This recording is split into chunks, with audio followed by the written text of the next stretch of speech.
Banyak sekali hal yang bisa dilakukan untuk mendapatkan kesehatan sehingga bebas dari galau yang tidak sehat. Contohnya adalah dengan cara olahraga jalan kaki. Ya, olahraga jalan kaki, tapi ada hal yang luar biasa yang dilakukan oleh Bapak Indra Aswan. Warga Malang, Jawa Timur ini akan berjalan kaki dari Malang ke Mekah. Jadi karena beliau katanya kecewa dengan pejabat tinggi Indonesia yang tidak menepati janjinya untuk menyelesaikan kasus anak yang tewas akibat tabrak lari oleh anggota TNI di tahun 1998. Jadi dan Pak Indra Aswan ini katanya juga akan mengembalikan uang 25 juta rupiah kepada Presiden SBY dan dia bilang kata dia tidak butuh uang tapi dia butuh keadilan untuk anaknya. Oke, kita akan langsung ke Dr. Sofia dan juga Biang Galau. Pendapat tentang Bapak Indra yang mau jalan dari dari Malang ke Mekah. Ke Mekah ya. Keadilan itu sebenarnya seperti kesehatan. Karena jauh lebih bermakna kalau misalkan kita bisa merasakannya, ya kan? Nah, buat semua orang masing-masing kesehatan dan keadilan itu ada pemaknaannya sendiri-sendiri. Kalau buat Pak Indra ini sepertinya keadilannya adalah mencari dari yang Maha Adil, yaitu Tuhan sendiri. Ini sebenarnya cara mengatasi galau yang bagus loh. Secara jasmani oke. Namanya jalan. Namanya jalan kaki ya, dari Malang ke Mekah pasti butuh stamina kan ya. Pasti ya, butuh minimal persiapan. kram dikit lah. Cedera-cedera dikit mungkin ya. Nah, selain itu secara jiwa juga sehat karena begitu dia sampai ke tujuannya akhirnya mendapatkan kepuasan, mendapatkan rasa keadilan yang dia cari-cari. Kalau menurut gue jalan itu kayak orang pacaran sih sebenarnya ya. Nah iya, kayak misalnya Maruf kan jalan di sebuah roda kan, orang pacaran tuh kayak gitu. Kita berjalan seolah mencapai satu tujuan yang pasti, tapi sebenarnya cuma di situ-situ aja. Dan akhirnya lo capek, lo pindah ke roda yang lain, pindah ke roda yang lain, sampai akhirnya lo tahu kapan lo harus berhenti. Wow, analogi yang hebat. Luar biasa. Ajis, lo mau pakai apa lagi? Mau pakai marbot atau binatang lain? Enggak, saya simpel aja ya. Simpel, oke. Pak Indra itu dia bagus juga tuh Mas. Karena ketika dia nggak dapat keadilan, terus dia pergi menuju rumah Allah ya, sangat bagus. Sangat bagus. Karena bagaimanapun juga kita harus hablum minallah, baru hablum minannas. Amin. Enggak, kalau gue nggak mau jalan, maksudnya ke Mekah ya, gue nggak mau. Tapi gue mau ke pelaminan aja bareng dia. Oke, dokter sedikit kita tadi sempat ngebahas masalah fenomena yang baru yaitu serangga tomcat. Nah itu gimana sih dok untuk cara mengatasinya dan seperti apa sih serangga tomcat ini? Penduduk Jakarta nggak perlu khawatir kalau misalkan ada tomcat ini. Ya, karena ini cuma masuk Surabaya ya, jadi aman. Segmentasinya jelas gitu ya.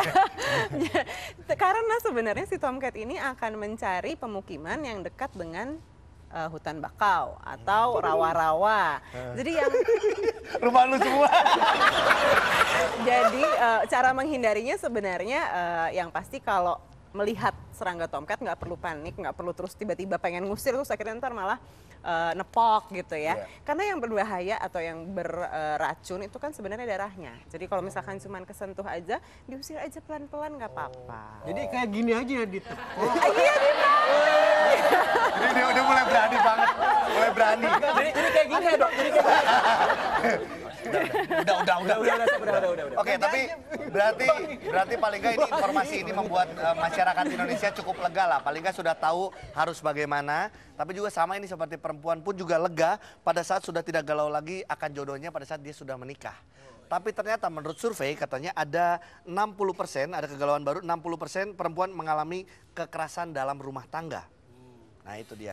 Dok, kira-kira bagaimana untuk mengatasi kegalauan akibat KDRT ini supaya galaunya sehat? Iya. Jadi sebenarnya, waduh kalau ngomongin KDRT ini sesuatu yang serius sebenarnya. Karena ini sesuatu yang dapat diproses secara hukum gitu. Nah kadang-kadang orang akan berpikir, perempuan yang mengalami KDRT akan berpikir bahwa ini aib dari perkawinan. Jadi akhirnya bukan melaporkan tapi bergalaulah di kamar dan nggak cerita siapa-siapa. Nah hal ini yang harusnya dihindari. Sebaiknya melaporkan ke pihak yang berwenang. Siapa aja pihak yang berwenang itu? Bisa ke polisi, ada unit pelayanan perempuan dan anak. Kalau misalkan ragu-ragu ke polisi, ada Komnas Perempuan, Komisi Nasional Perempuan. Kemudian kalau butuh bantuan hukum, ada LBH Apik. Kalau setelah itu merasa butuh kelompok dukungan atau support group, bisa ke Lentera Indonesia. Jadi di Lentera Indonesia, orang-orang yang sudah mengalami trauma, khususnya kekerasan seksual, ini mendapatkan dukungan karena mendengar cerita-cerita orang-orang yang juga sudah pernah mengalami. Ya tapi gini kan, kita ngomong terkadang manusia ini nggak tahu badan kita sedang sehat atau juga sedang sakit. Begitu pula juga dengan hati. Ya kan? Kalau kita lihat banyak galawers yang nyaman-nyaman saja dengan hatinya, padahal hatinya sebenarnya galaunya tidak sehat. Itu semua karena dia tidak move on. Tapi Gi, gua rasa ada satu penyakit yang lebih dahsyat daripada susah move on tadi ya. Karena kadang-kadang orang banyak yang bilang merasa sudah move on, tapi sebenarnya belum let go. Move on sama let go itu beda. Iya. Move on itu adalah Nggak tahu, gue lupa pokoknya. tepuk tangan dulu, kita berikan tepuk tangan untuk dia galau. Seperti biasa ya, kalau kita ngomong namanya kesehatan itu harus dijaga. Sama kita juga harus menjaga pacar kita. Menjagamu dan membuatmu bahagia adalah mimpiku. Tapi mungkinkah mimpi itu terwujud tanpa sehatku? Akan kujaga diriku untuk menjagamu. Sayang, kita pokoknya harus nikah. Kalau nggak nikah, nanti